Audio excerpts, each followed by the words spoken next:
अगला क्वेश्चन देखते हैं। इंडिया की अगर कल्चरल हिस्ट्री की बात करेंगे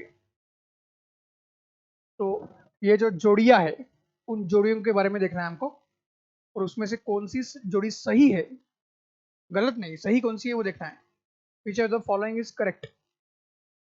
पहला देखिए, एक टर्म, ये सारा टर्म बेस्ड क्वेश्चन है, ये सारे टर्म बेस्ड क्वेश्चन है। ये बुद्धिज्म, जैनिज्म या कोई भी एंशियंट फिलोसफी है उसके ये टर्म्स है, ठीक है। और उस टर्म का जो सामने मीनिंग दिया है वो सही है कि नहीं वो हमको चुनना है।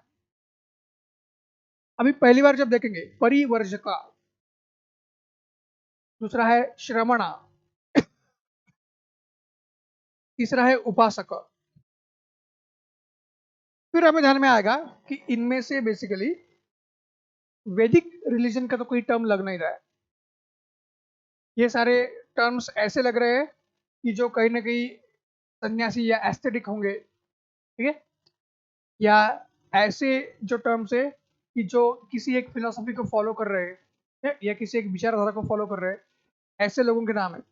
लेकिन इनमें से वैदिक फिलोसफी वाला कोई लग नहीं रहा है। ये टर्म ऐसा भी लग रहा है कि जैन फिलोसफी का भी लग नहीं रहा है। ये टर्म ऐसा भी है कि जैन फिलोसफी का भी लग नहीं रहा है।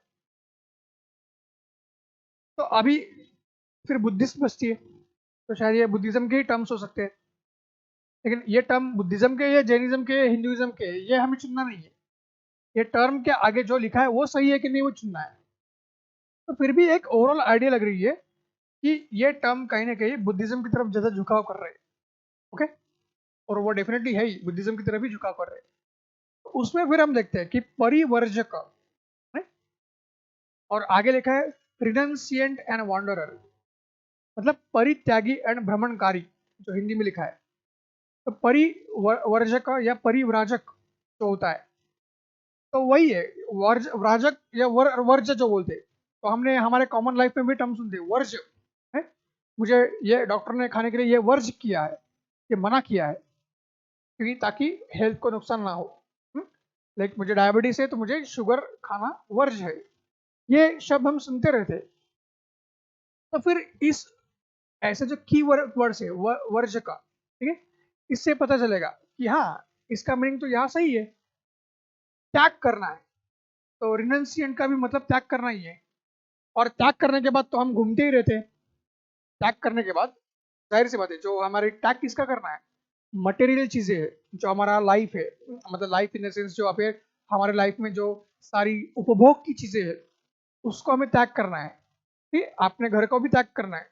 और फिर आप जब घूमते हो तो जाहिर सी बात है एक सन्यासी की तरह तो घूमते हो, एक जाहिर सी बात है आप एक सन्यासी की तरह ही घूमते हो।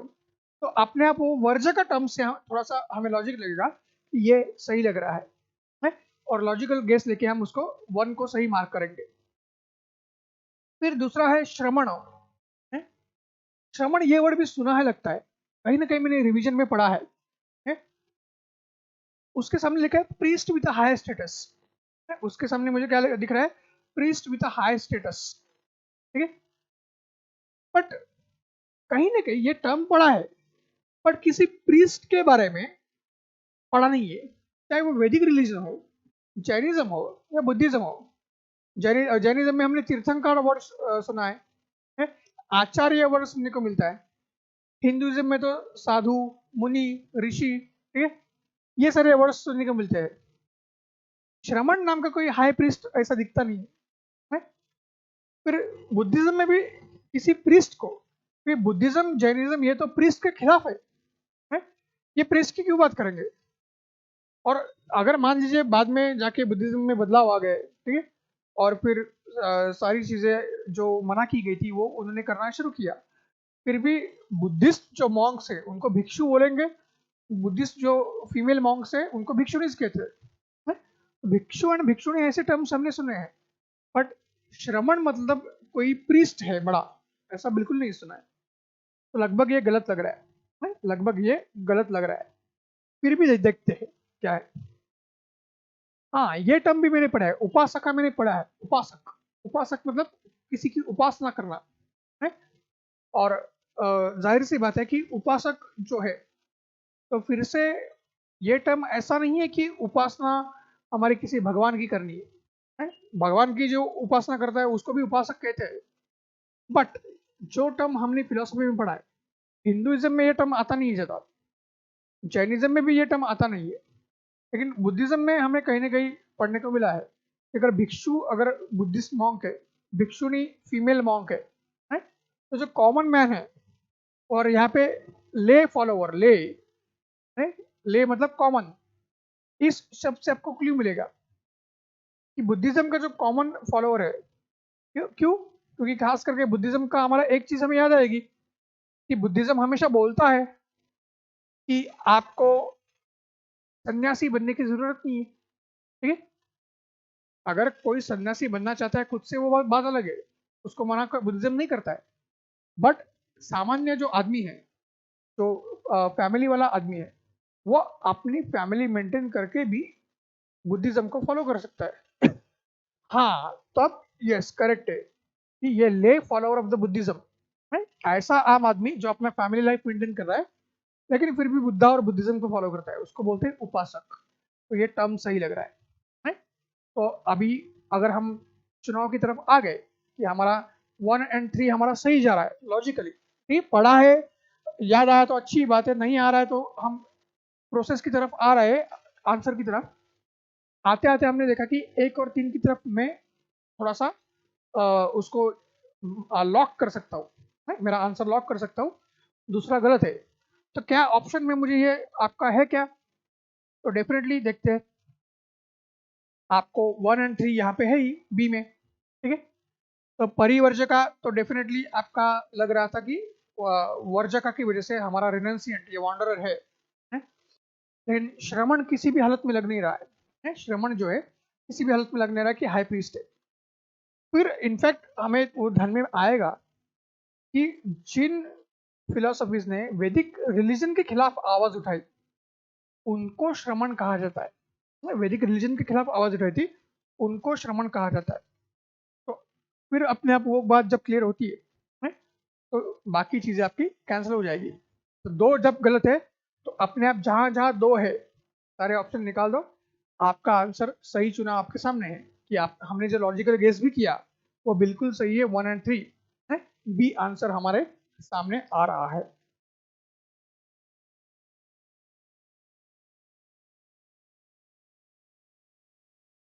और एक क्वेश्चन देखते हैं। अभी इस क्वेश्चन में पूछा है फिर से जो इंडिया की रिलीजियस हिस्ट्री उसके हिसाब से बोधिसत्व का जो कंसेप्ट है वो हीनयान बुद्धिज्म में ज्यादा महत्वपूर्ण है? हीनयान संप्रदाय में बेसिकली वो केंद्रीय संकल्पना है, ऐसा ये पहला स्टेटमेंट बोलता है। दूसरा बोलता है बोधिसत्व ऐसा शख्स है जो एक बहुत ही कंपैशनेट है, प्रबोध के मार्ग पे चलता है, वो करुणामय है, वो कंपैशनेट है, वो करुणामय है, और वो प्रबोध या एनलाइटमेंट के मार्ग पे चल रहा है। और तीसरा बोल रहा है बोधिसत्व खुद का सैल्वेशन रोकता है और बाकी सारे लोगों को सैल्वेशन बेसिकली अचीव करने में मदद करता है। तो अभी जाहिर सी बात है, थोड़ा सा हम देखते देखते हमें आइडिया लग रही है कि ओवरऑल बुद्धिज्म की फिलोसफी, क्योंकि ये सारे बुद्धिज्म के बारे में ही है, बोधिसत्व कंसेप्ट कोई जैनिज्म में नहीं है ना हिंदुइज्म में है, तो ये बुद्धिज्म का ही है। और उसमें भी अभी अभी पता चल रहा है कि बोधिसत्व जो कंसेप्ट है वो हीनयान बुद्धिज्म में इतना नहीं है, महायान बुद्धिज्म में है। तो ये महायान बुद्धिज्म के बारे में ही क्वेश्चन पूछ रहा है, वो आइडिया लगेगी है? और बोधिसत्व ये कंसेप्ट महायान बुद्धिज्म में है, ये एक बार क्लियर है।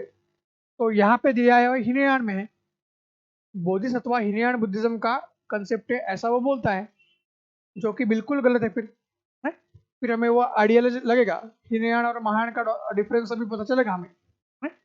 तो फिर पहला स्टेटमेंट गलत है ये पता चलेगा, पहला गलत है तो ए गलत, डी गलत है। तो बी और सी में से ही चुनाव करना है? बी और सी में से ही हमें क्या है, चुनाव करना है।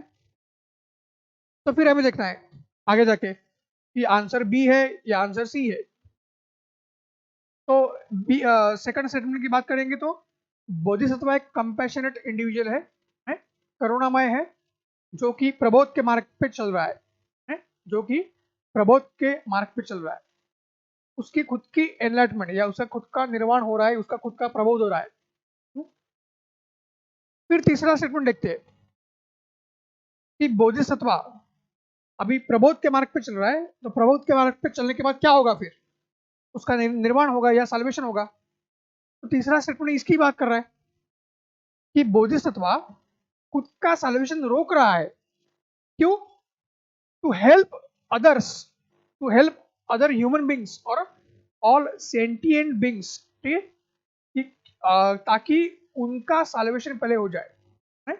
सारे बाकी सचेतन लोगों का साल्वेशन हो जाए, इसके लिए वो खुद का साल्वेशन रोकता है। ठीक है, तो अभी ये दोनों स्टेटमेंट देखिए, मैंने थोड़ी देर पहले बताया हर एक स्टेटमेंट के बीच का रिलेशन और एक ही स्टेटमेंट के बीच दो चीजों का रिलेशन, इस प्रिंसिपल या इस तत्व को ध्यान में रखिए।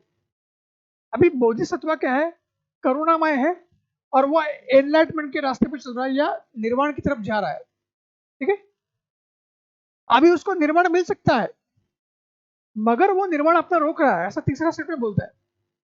तो क्या हम मानेंगे कि भाई ये बोधिसत्व जो उसका खुद का साल्वेशन हो रहा है, क्या वो इतना सिंपल है या वो इतना ये है, क्या बोल सकते हो उसको, कि इतना लोगों के लिए तत्पर है कि खुद को साल्वेशन मिल रहा है और खुद का साल्वेशन छोड़ के वो अपना साल्वेशन करेगा?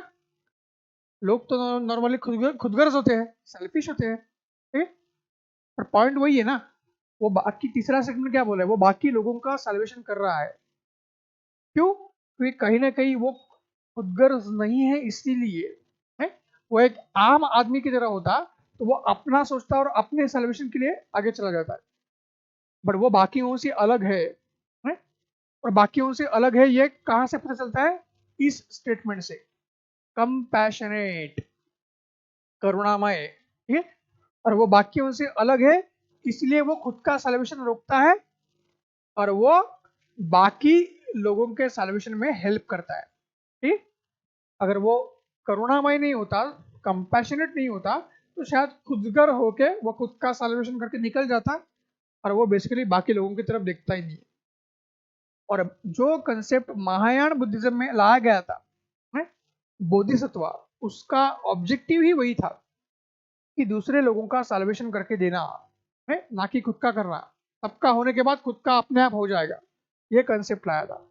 तो फिर हमें क्लियर हो जाएगा कि ये दोनों स्टेटमेंट के बीच रिलेशन है और वो पॉजिटिव रिलेशन है दोनों स्टेटमेंट के बीच का, और इसलिए दोनों स्टेटमेंट सही है। तो फिर हमारा आंसर एक ही होगा, बी है। फिर हमारा आंसर क्या है? एक ही आंसर है, बी। अपने आप लॉजिकली आप आंसर की तरफ आओगे है? और इससे हमें फिर पता चलेगा कि ये स्टेटमेंट भी क्यों रॉन्ग है। हिनयान जो सेक्ट है वो खुद के साल्वेशन की बात करता है। ये जो हिनयान सेक्ट है वो खुद के साल्वेशन की बात करता है, सेल्फ साल्वेशन। ठीक है,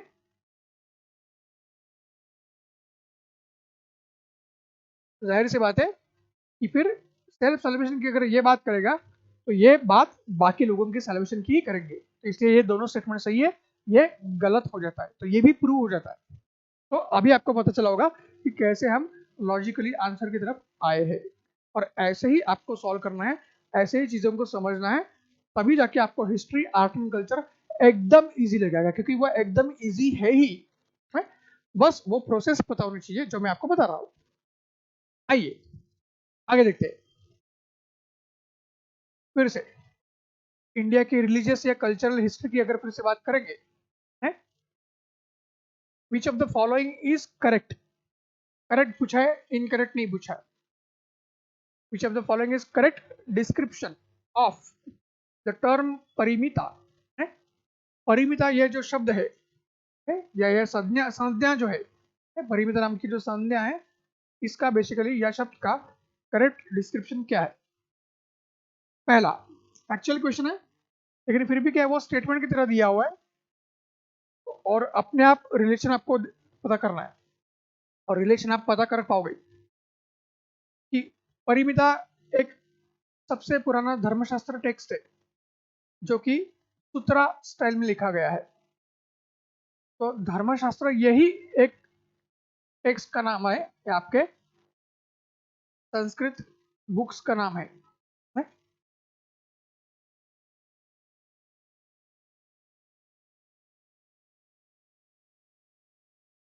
तो ये खुद ही नाम यहाँ पे है, परिमिता, ये नाम हो नहीं सकता है। फिर भी आगे देखते हैं। परिमिता एक फिलोसॉफिकल स्कूल है जिन्होंने वेदास की अथॉरिटी को माना नहीं था। वेदास की अथॉरिटी को नहीं मानने वाले ऐसे बहुत सारी चीजें हैं, लेकिन उसमें जैनिज्म आता है, बुद्धिज्म आता है, ठीक है, आजीविकाज आते हैं, चार्वाकाज आते हैं। परिमिता ऐसा कभी हमें पढ़ा नहीं है। यूपीएससी के लिए जितना पढ़ना आवश्यक है उसमें ये टर्म कभी ऐसा नहीं है कि जिसमें एक कोई परिमिता नाम की स्कूल है और उसने बेसिकली वैदिक रिलीजन को अपोज किया। तो इसको आप सेफली हटा सकते हो, है? सबसे पहले बी को एलिमिनेट कर दो। फिर आइए, perfections whose attainment led to the bodhisattva path. तो लग तो रहा है थोड़ा बहुत ऐसा हो सकता है, परिमिता शब्द जो है उसका मीनिंग परफेक्शन हो सकता है? कभी पढ़ा नहीं है, लॉजिक, थोड़ा सा लॉजिक अगर लगाया जाए कुछ, ठीक, तो परिमिता शब्द कहीं ना कहीं परफेक्शन की तरफ झुकाव दे रहा है। फिर भी देखते हैं क्या है। चौथा भी पढ़ते हैं, ये पूरा क्वेश्चन ठीक से पढ़ना है, उसके बाद ही सही आंसर को चुनना है, ठीक। चौथा क्या बोल रहा है? Powerful merchant guilds of the early medieval south India. तो साउथ इंडिया के हिसाब से तो ये टर्म कभी लग नहीं रहा है। परिमिता ये जो शब्द है वो साउथ इंडिया के हिसाब से कभी भी हमें दिख नहीं रहा है, ठीक। और वो भी कोई मर्चेंट गिल्ड के मामले में परिमिता नाम का कोई मर्चेंट गिल्ड है, पॉसिबल नहीं है। जैसे बी को नकारा वैसे डी को नकार दो, है? जैसे बी को नकार दिया वैसे डी को नकार दो। तो फिर अभी क्या बचता है? सी और ए बचता है? अभी क्या है? सी और ए बचता है। तो फिर ए में क्या लिखा है कि ये धर्मशास्त्र टेक्स्ट है, तो सूत्रा स्टाइल में लिखे गए हैं। और सी बोलता है परफेक्शंस, परिमिता ऐसे परफेक्शन है कि जिसकी वजह से आपको बोधिसत्व की तरफ ले जाने में मदद हो सकती है। तो फिर अब अभी आप खुद ही चुन पाओगे कि जैसे हम देख रहे हैं कि धर्मशास्त्र एक खुद ही टेक्स्ट का नाम है? संस्कृत नाम है, तो फिर परिमिता ये धर्मशास्त्र टेक्स्ट तो हो नहीं सकते, है? और जाहिर सी बात है फिर परिमिता क्या है? ये बोधिसत्व के साथ मिल जा रहे हैं। नाम और काम, ये नाम और काम दोनों लगभग आपके मिलते जा रहे हैं। परफेक्शन ये वर्ड की तरफ तो हम आ ही रहे थे कि परिमिता का कहीं ना कहीं ये मीनिंग हो सकता है, ठीक, परफेक्शन। और वो सही कहीं ना कहीं यहाँ मैच हो रहा है कि परिमिता होने आने की वजह से बेसिकली आपको एक परफेक्शन मिलता है कि जो आपको निर्वाणा या एनलाइटमेंट की पाथ की तरफ लेके जा सकता है। कि कहीं ना कहीं ये बुद्धिज्म से ये टर्म मैच हो रहा है, बोधिसत्व से भी ये टर्म मैच हो रहा है। तो यही हमारा सही आंसर होगा और हमारा सही चुनाव क्या है? आंसर सी, और यही आंसर है। तो इस तरह के से भी आप अपने आप चीज़ों को लिंक लगा के और हर एक ऑप्शन के बीच का लिंक या उसका जो उसका कॉन्ट्रडिक्शन है उसको फॉलो करके आराम से क्वेश्चन की तरफ आ ही सकते हो, सही आंसर मिल जाएगा।